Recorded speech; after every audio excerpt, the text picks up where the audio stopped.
Hi everyone, it's Mrs McComb here.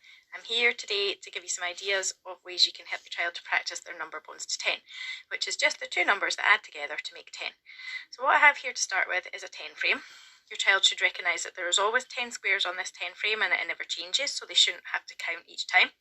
And then they should start to recognise that there are 5 on the top and 5 on the bottom. So if we were to put 5 counters in here without having to count, they should recognise that that is 5. And then what you can do is you can get counters, buttons, sweets, Lego, whatever you have at home. And once you've drawn your 10 frame out onto a piece of paper, you can ask them to put numbers of counters into the 10 frame and they can make up the pairs of numbers that add up to 10.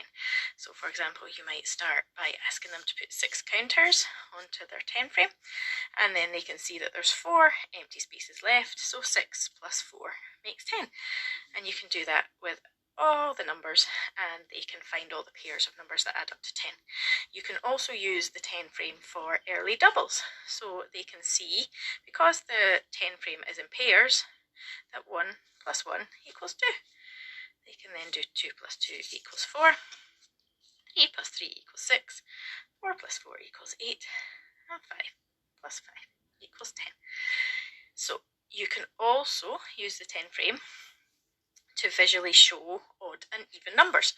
So we can start with 1 and we can see that it's a bit odd looking because it's by itself, so it's an odd number. But if you put 1 underneath to make 2, it's even, it's equal, so it's an even number. If you then add another one for 3, being an odd number, it looks a bit odd because it's not matching. If you add another one to make 4, it's evened up again, so it's an even number. So you can carry on. 5 looks odd, 6 back to looking even again.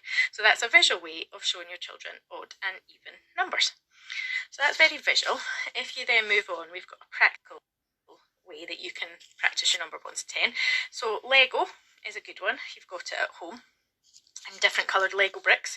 So you could ask your child to stick 2 pieces of yellow Lego together, and then they have to find out how many pieces of blue Lego they would need for there to be 10 altogether. So you would have the number bone 2 plus 8 equals 10. This is also a good way for showing the pairs of numbers, as you can see in this picture here, because if you've laid out the 2 yellow ones and the 8 blue ones and they add together to make 10, if you flip them over and you end up with the 8 blue ones and then the 2 yellow ones, they can see that nothing has changed. It's the same 2 numbers adding up to 10, they're just the other way around. So it shows you that there are pairs of numbers, 2 plus 8, 8 plus 2, that both equal 10. It doesn't matter what way around they are. On the other side, there are number cards to 10. So there's a couple of ways you can use these. You could play a match and pairs game, so you could turn them all over and you have to find the 2 pairs each time, the 2 numbers that add up to 10, and then you get to keep that pair. Or you could play a splat game, so you could lay them all out.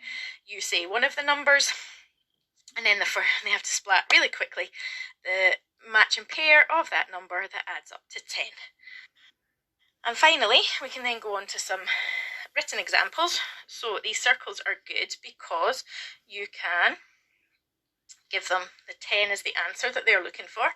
You can give them one of the numbers that you want them to add together to make 10, and then they have to fill in the other circle with the other number that is the match and pair.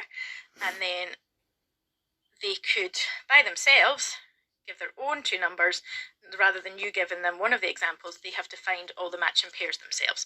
So they might do 4 and 6, and then you can draw these circles out and they can find all the pairs that add up to 10. You can then start using these to write the sums out to show again, the match and pairs. 2 add 8, 8 add 2, it doesn't matter what way around it is, they still make 10. And then you can also use these to show the subtraction, that all the numbers are linked. So if you have 8, 10 take away 2 is 8, and 10 take away 8 is 2, that are related to the added sums. So I hope you find that helpful. Next time we will be looking at addition to 20.